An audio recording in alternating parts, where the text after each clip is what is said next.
One of my favorite things to have really any time of year, but especially as we moved into the colder parts of the year, it feels very comforting and delicious, is hot chocolate. However, as a mom and a homesteader, I really detest the little packets of like Swiss Miss hot cocoa when you begin to read the ingredients and see all the different hydrogenated oils and just different things that are in there. I would kind of cringe and die a little inside every time I would see my kids use that.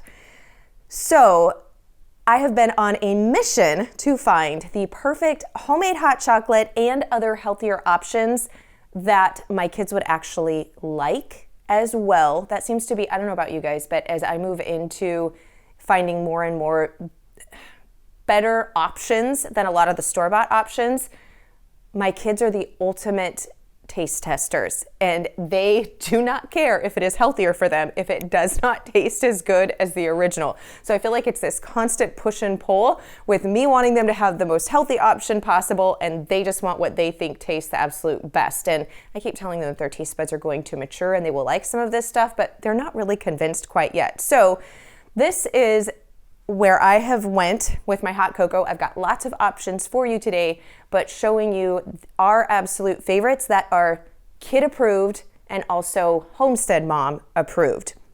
So if you're looking for just a super quick replacement option that's got better ingredients than what you would find on most store shelves, this is my new favorite. I'm an affiliate for Farmhouse Teas, and they just launched a line of cocoa mix. What's great though is this is a small family farm in Oregon. I actually know the owner, Cian. Her and her family formulate and make all of their products, but it's all organic ingredients. So we've got organic cocoa powder, organic evaporated cane sugar, organic peppermint extract, and crushed organic candy cane. So they've got different varieties. They actually have a great mushroom one. So for those of you who are looking at getting in some of those adaptogen herbs and different things like that, you're definitely going to want to check that one out. But this is the one if you're looking for just a nice and sweet hot cocoa that is very reminiscent, but with good ingredients, this is the one. It also has in there the crushed organic candy cane. So it's really fun. It's got a very nice, strong peppermint flavor and is really, really good. So we've been enjoying this one. And then our next option is to just make it up fresh with milk and the stove, sugar, and cocoa powder. So we're gonna walk through that, but I know that my kids are fine when I'm here and I'm gonna make up a fresh thing, big pot or pan of hot cocoa, that's great. But they really do like to have the option of where you're just putting the powdered ingredients into a cup and you're adding hot water. So I don't know, maybe they're a little bit spoiled, but I think a lot of us do like to have some of those convenience items, those types of things on hand. And we just actually got our power back this morning as I am filming this for you. We had a big flood and we're without power for going over a little bit over 48 hours. So over 2 days without power. And so I have to say, when you're in those types of situations, when you're not wanting to open the fridge, if you don't have a generator or backup power source, you're going to try to keep everything that's cold closed up so that it stays good. And so that, or if you just don't have milk, it is really nice to be able to have some of these powdered varieties on hand so that you can just pour the hot water in and have your beverage. It's also great to be able to give gifts. I like to have the option of making a homemade dry hot cocoa mix that has good ingredients in it and giving that away for gifts. So this is just organic evaporated cane sugar, raw sugar, and then you are going to want to get some dry milk powder. So this is, I get mine from Azure, which we're going to be talking about. I actually now have a freeze dryer, so I won't have to purchase this anymore because I will be freeze drying my own. But you can get A2A2 milk powder, and I always like organic and whole milk from Azure Standard. I've got a blog post and a link that explains more about this company and how you can get food in bulk, and they've got some really great options. But you can use this powdered milk with the cocoa powder and sugar, and all of mine are organic, and you can just mix it up yourself. I will tell you, the one thing that I find really adds to the decadence of a homemade hot cocoa mix is adding a little bit of the little tiny mini chocolate chips. They're small enough that once you add the hot water, they melt and they just give it an extra flavor boost that I absolutely love, and so do my kids, because I don't know, I don't think it can ever really taste too chocolatey. So these are great. I also get them from Azure, so I'll have links to that. And I will have a blog post that you guys can go and click on to get the exact measurements if you want to make this version up with powdered milk, sugar, cocoa powder, and the mini hot chocolate chips. Mini chocolate chips that will go into your hot cocoa, where you can mix all of those up and make quart jars just to have on hand for yourself and or for gift giving. So you'll be able to grab that from the blog post.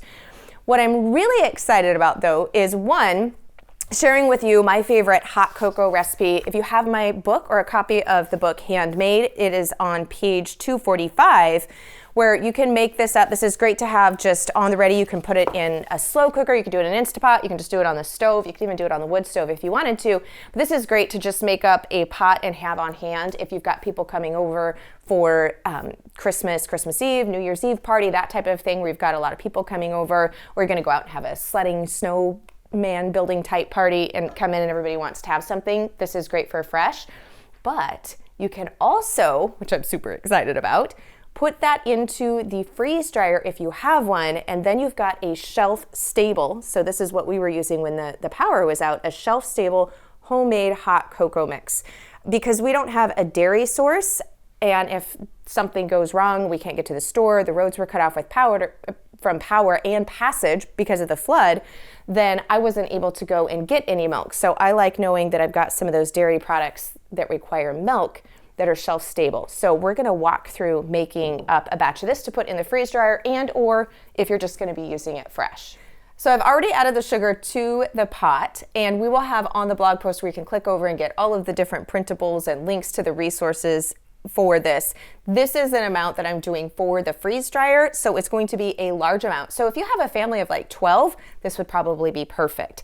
If you're serving a smaller amount of people, you'll want to follow the recipe amounts that are in my book Handmade. That would be enough, that would be making approximately a quart. So we've got the sugar in here, and then we're going to be adding the water. And you might be like, why are you adding water when you're making hot cocoa?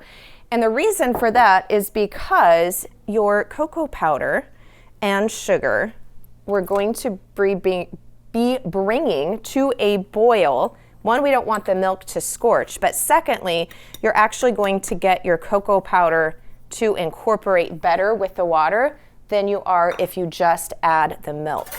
And then we're going to be adding, this is, I shouldn't really call it a secret ingredient, but you want to add just a little bit of salt.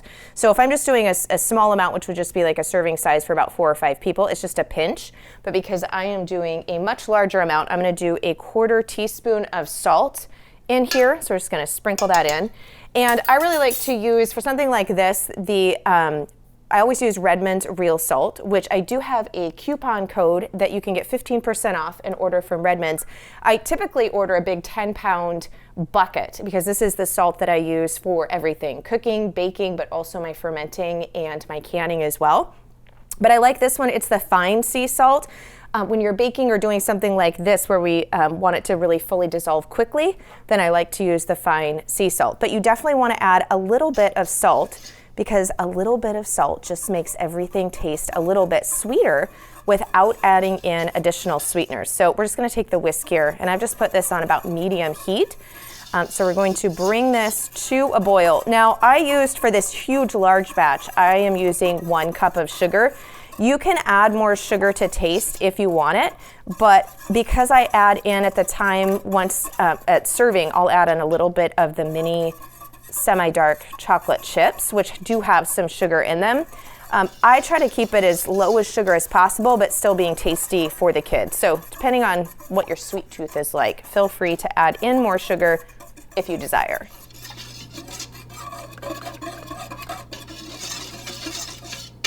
So our goal is to just bring this to a simmer. Remember that there is sugar in there, so we don't want it to burn, so stir it often. And then we are going to be adding our milk.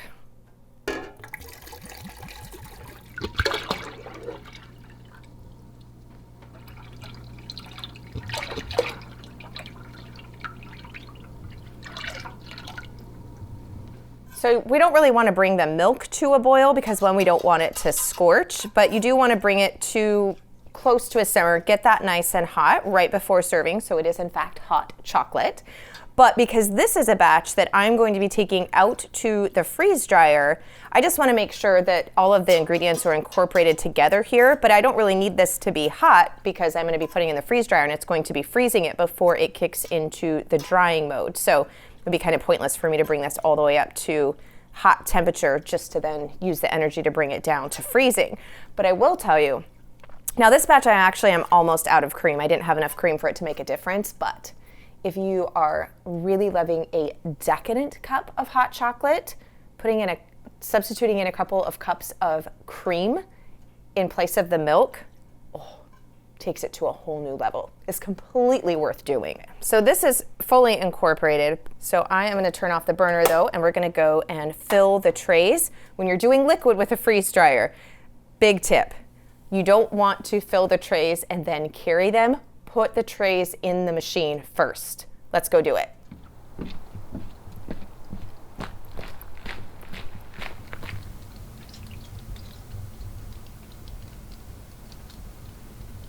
I've kind of learned with the freeze dryer that I try to fill the two middle trays when it's complete liquid like this, that I fill the two middle trays fuller than the top and the bottom. Because when it's total liquid, once it gets frozen, it's solid, and then the vacuum pump kicks in, and it can kind of create like, I haven't had anything explode. I've heard of people talking about that, but it kind of like poofs up. And so it seems like it does it more so on the top and the bottom tray rather than the two middle ones. So I will fill these two a little bit fuller because they don't poof up as much, just to try to keep things cleaner, a little bit easier. So we're just gonna get this in here. Now the newer models, I have been told, don't come with this door pad anymore. Harvester says you don't have to use it, but I like to use it because I've had where trays, once the vacuum pump comes in, where they shift a little bit forward, and I feel like this just helps protect the door here in case any of those metal trays were to shift forward during the vacuum sealing process. So we're gonna get those in here and get that door sealed up. Now with doing liquids like this, because this is completely liquid, this is one of the longer run times that I've had with the machine. So this typically will take close to 2 to 3 days before it's completely freeze dried and ready to be powdered and taken into the house. I pulled it out when the machine said that it was done, and I could still feel a little bit of cold in some of the areas. And if you ever feel any cold when you pull your items out of the freeze dryer, it means that it's not completely freeze dried yet. There's still some moisture in there. So you need to put it back in and let it dry longer. So just be pre-warned if you're running a batch and doing this with the complete liquids like this.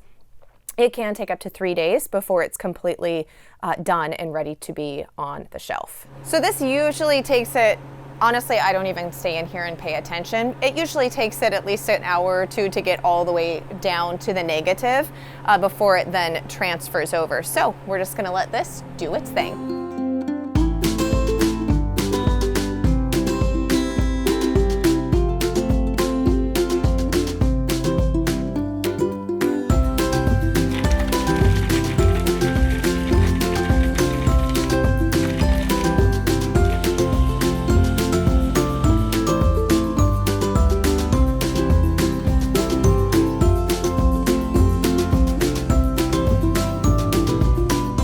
So after you have tested and made sure that there aren't any cold spots, you want to get your freeze-dried hot chocolate mix into containers and sealed up as quickly as possible, just to avoid any moisture that's in the air naturally beginning to rehydrate or getting back into the product.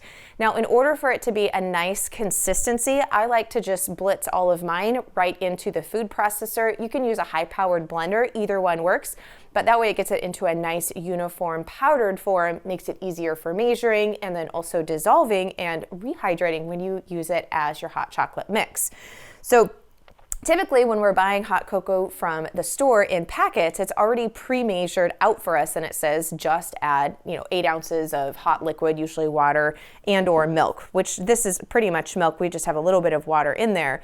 So I'm just going to be adding hot water to this mix. But we're going to measure that out. So most of your packets of hot cocoa for an 8 ounce, this is actually a 12-ounce cup, but for 8 ounces is going to be 1.38 or 1.4 ounces of actual hot chocolate or powdered dry mix. So we're going to measure this. We have got 1 tablespoon here, and we're at 0.2. So we're going to count how many tablespoons it takes to get us to that 1.4. 2, 6, almost there. So let's say, about 6 3/4, not quite 7. There we go, perfect. If you're wanting it to be really long-term shelf storage, then you're gonna wanna use a vacuum sealer and vacuum seal this closed. But because we're gonna be using this up within the next month or so, I'm not really worried about it. It will stay just fine with the metal lid and band in this glass jar. Now, the fun part, so you can kind of see what that looks like total volume there in the mug. And then I like to just add a smidge, I guess I could technically measure it. I'd say that's probably about a teaspoon of the mini hot chocolate, or excuse me, I keep calling them mini hot chocolate chips. They're not hot chocolate chips, they're mini chocolate chips. But I put those right on top. So we've got our hot water over here. During the winter months, I pretty much always have a fire going in the stove. And I like to keep a kettle of water on the stove because as it boils, it's going to release moisture into the air. Having a wood stove, many of you have had wood stoves, you know the air gets pretty dry inside the house, especially during winter time. So this just helps with that. And I've always got hot water at the ready, which when our power is out, our hot water tank isn't powered by our generator. It's a little bit much for the pull. And so we don't keep the hot water tank on. So this way I always have hot water ready, which is also perfect when one wants a cup of hot cocoa at a moment's notice. So we're just gonna pour that over top. And then we're just gonna stir this. It's actually pretty good, but this is gonna help get those little mini chocolate chips completely melted and dissolve all of our hot cocoa powder. Now this is obviously water that was just off the boil, so this is really hot. I like to add just a little bit of cream. I didn't have cream when I was making, I don't usually put cream in the batch that I'm doing for the freeze dryer because it's extra fat. But in order to cool this down and make it just that much more decadent, I like to add a little bit, of cream. Oh, look at that. Just a thing of beauty. Look at that cream. Oh man, yes. So we'll stir that in. And that, my friends, is the perfect cup of hot cocoa, all organic, wholesome ingredients. That was very, very, very good. Still a little hot. That means I get to add a little bit more cream. And these are our new Pioneering Today mugs, which are available in the online general store. On my website, we'll have a link. You can go and check these out. They are handmade pottery mugs. What I like about these mugs is they're nice and thick, and so they actually keep your drink warm without you having to heat it up as often as you would in some of those more thinner mugs. And it holds 12 ounces. I don't know about you, but 8 ounces is just not enough hot chocolate for me in one sitting. That is perfect. Head on over to the website to get the printables and the recipes and all of the resources mentioned, including a brand new free e-guide that you can snag that has 5 do-it-yourself gifts that are made and packaged into mason jars to give as homemade gifts for Christmas, but they actually year-round for birthdays, Mother's Day, all those fun things. So make sure that you go over and snag that while it is still available for free.